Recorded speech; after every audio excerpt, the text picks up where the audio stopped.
Welcome to The Explainer.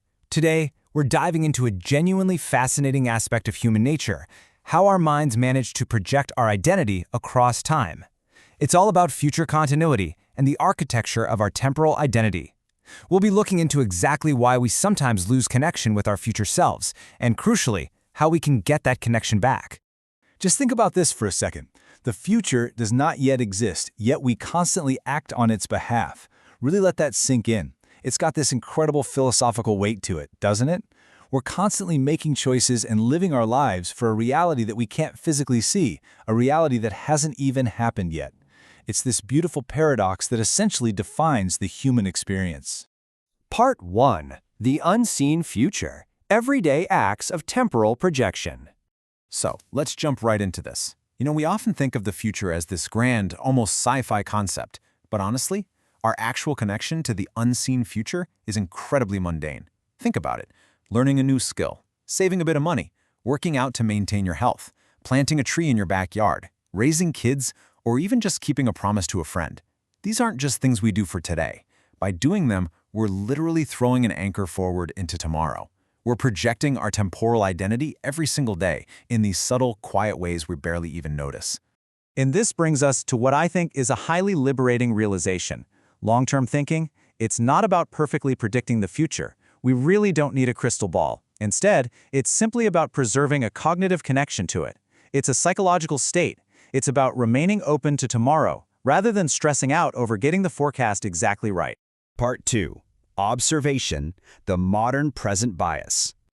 Now, if this connection to the future is so deeply natural to us, why on earth does it often feel so difficult? Well, it's because we're constantly caught between two massive, opposing forces pulling at our attention. On one side, we've got what's called present synchronization pressure. This is the modern world demanding our attention right this second. Today's metrics, daily profits, the latest internet outrage, and just an endless stream of digital notifications. It hyperfocuses us and totally compresses our view of time. And on the flip side, because of that relentless pressure of the present, our abstract future self starts to feel like a complete stranger, someone lacking any clear definition. We literally lose touch with the person we're going to become. And this growing disconnect leads to a concept the source material calls transparent pain. Look, losing touch with your future is not a personal failure. It's actually cognitive friction. It happens when our brains, which, remember, evolved for steady, linear processing, violently collide with the overwhelming, chaotic, non-linear barrage of the modern present. It's a systemic friction, a quiet, transparent ache born from living in a world that constantly demands we sync up with the right now. Part 3.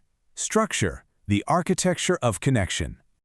So, if our modern environment is causing this transparent pain and severing our temporal connection, how do we actually rebuild it? Well, we have to look closely at the recursive loop of our temporal identity. This is essentially how a healthy cognitive structure operates. First, present observation. We take stock of exactly where we are right now. Second, future imagination. We vividly envision where we're heading. Third, we need a sense of self-continuity. We have to feel a real psychological link between the person making the observation today and the person living in that imagined future. And finally, present decision. We take action based on that unbroken mental circuit. When this loop is healthy and humming along, making decisions for tomorrow feels entirely natural. The absolutely crucial point here is how we maintain that loop. The source texts introduce a really fascinating framework to help us do exactly this, which they call reflective humanism. Simply put, it's a cognitive approach that treats the future as an ongoing movement. It prioritizes the journey, the gentle gradient of change, rather than slapping down harsh, rigid evaluations. It's about keeping our options open and our orbits flexible, rather than locking ourselves into snap judgments and fixed conclusions. We can really see this play out when we look at two very different states of generation. Discontinuous generation involves these sharp, rigid gradients and forced updates, and that inevitably results in heavy societal friction and cognitive pain. It's harsh and it's highly reactive. But on the other hand, we have continuous generation.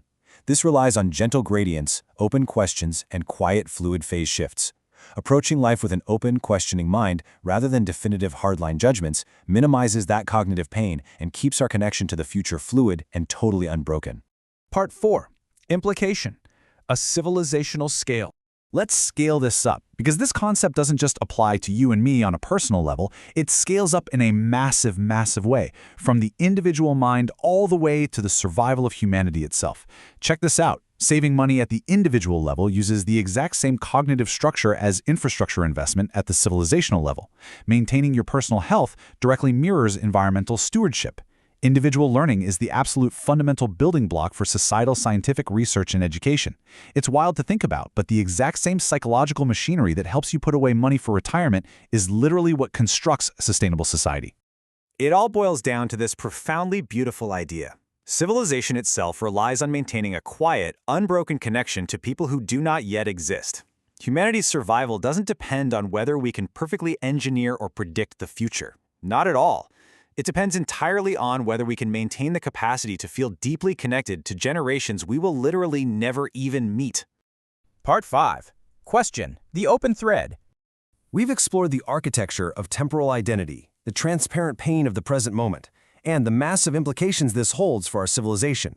Now, as you step back out into the overwhelming pressure of today, and as you go about making your choices, I want to leave you with one final thought.